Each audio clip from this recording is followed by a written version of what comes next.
Juncker's Ju-87 Stuka is one of the most iconic combat aircraft of World War II. Even though many facts about this famous plane are well known, there are still some interesting details which you might have missed.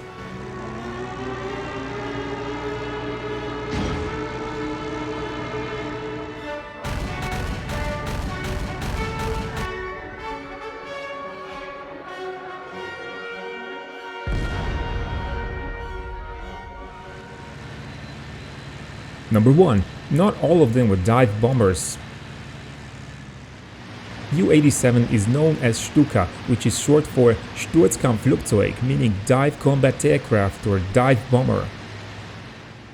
Stukas diving vertically on their targets and wailing their sirens is probably the most recognizable image of the German blitzkrieg. But as the war progressed, conditions demanded a different role.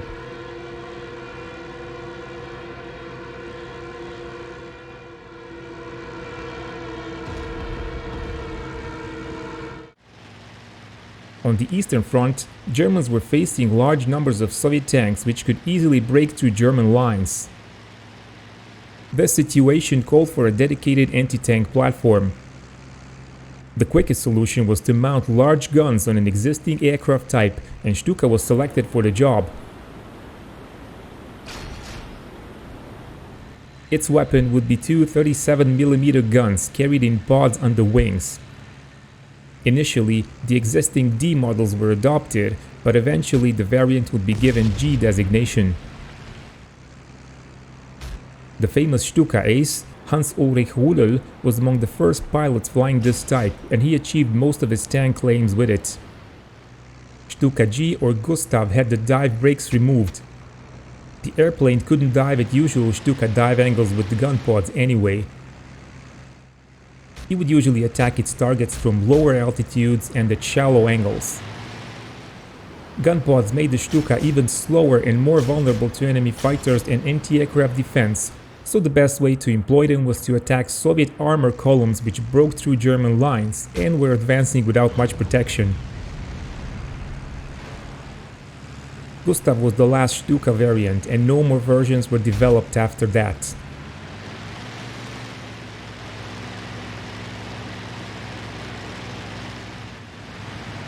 Number 2. It featured an automatic pull-out system. Stuka would perform its signature dive at angles between 60 and 90 degrees.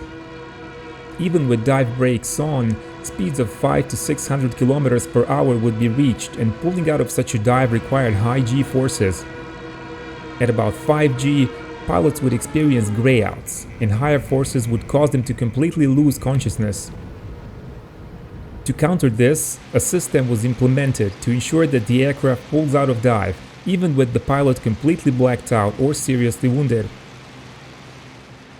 Normal bombing procedure was as follows. Once the target was identified visually, the pilot would set course towards it. He would set the contact altimeter to the desired pull-out altitude. Lower altitude meant higher precision, but also higher G forces on the pull-out. On the floor, there was a window which could be opened, so the pilot could see when he was directly over the target. In reality, the window was often covered with oil stains and hardly transparent, so pilots would have to manage without it. Throttle would then be set to idle and oil and water radiator to close position. In the early phase of the war, the famous siren would also be activated for psychological effect. This is now known as the Jericho trumpets, although it wasn't originally called so by the Germans. Pilot would then roll over to initiate his dive or simply push the nose forward until the target appeared in his gun sight. 250 meters above the set altitude, there would be a sound signal. Once it stopped, this was the cue to release the bomb, and this set the dive recovery system into action.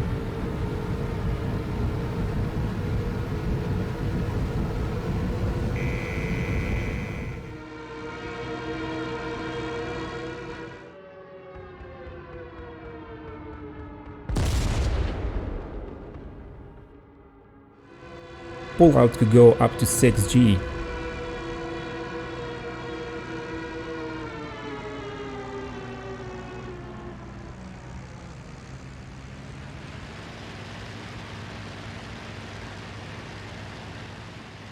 Number 3. It was a very effective anti-shipping platform. While we mostly imagine Stukas diving on tanks, bridges or bunkers, one often overlooked aspect of its wartime record was the effectiveness against Allied ships. This became obvious during the Norwegian campaign. Stukas first damaged the Norwegian destroyer Aeger, causing the crew to run it aground. This was followed by the sinking of 2 Royal Navy ships, HMS Bittern and HMS Afridi, and 1 French destroyer, Bison. During the Battle of Britain, Stuka again proved to be a remarkable anti-ship weapon. On 4 July 1940, Stuka sank 5 ships in one single day, losing only 1 aircraft. In the Mediterranean, a Royal Navy carrier, HMS Illustrious, was seriously damaged by Stuka attacks.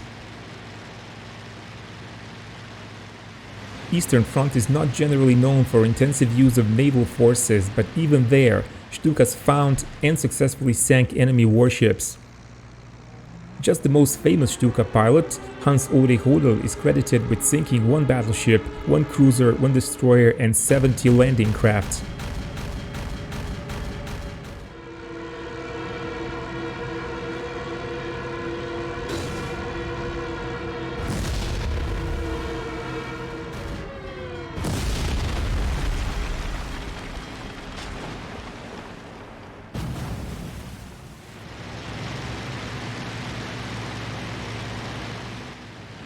Number 4. It was used by most of Germany's allies.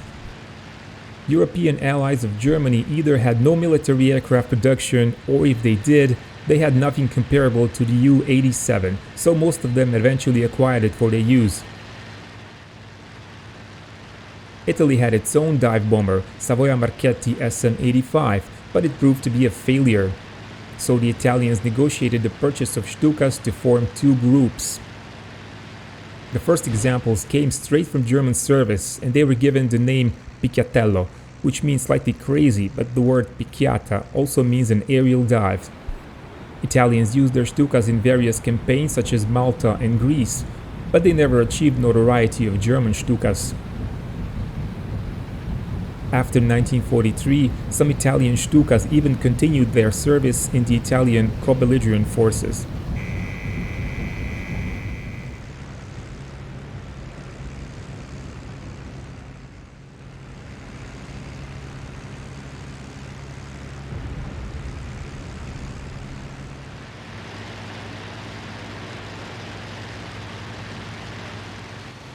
Romania was a large Stuka operator on the Eastern Front. They first requested them in 1939, but only received them in mid-1943. These Stuka units were active against Soviets until August 1944, when Romania switched sides. The remaining Stukas were now used against German and Hungarian forces, but by the end of the war, only a handful remained operative.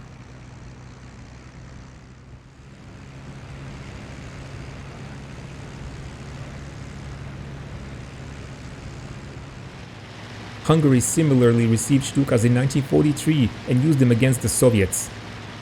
In the summer of 1944, most remaining aircraft were destroyed by American P-51s, but there are reports that a few small-scale attacks against Soviet columns were carried out as late as early 1945.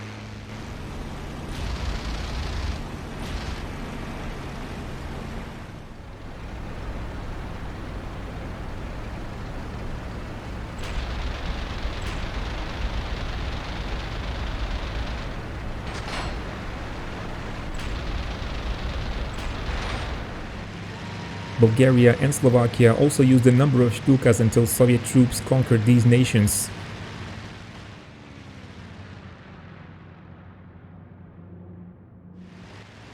Number 5. It was never completely replaced until the end of the war.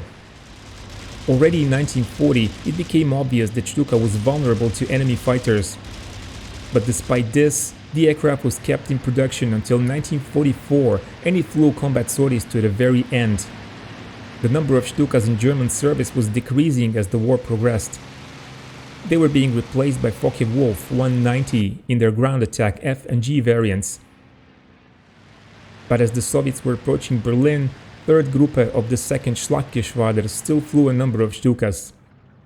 The Gruppe accounted for no fewer than 149 T-34s destroyed in the final battle.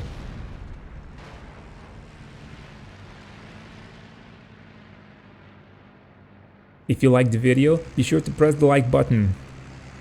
If you want to buy any of the books used as sources in this reenactment on Amazon, use our links from the video description. You will pay the same price, but your favorite channel will get a certain percentage, which will help secure future content. Join our Discord server, become a Patreon supporter, and keep watching Showtime 112.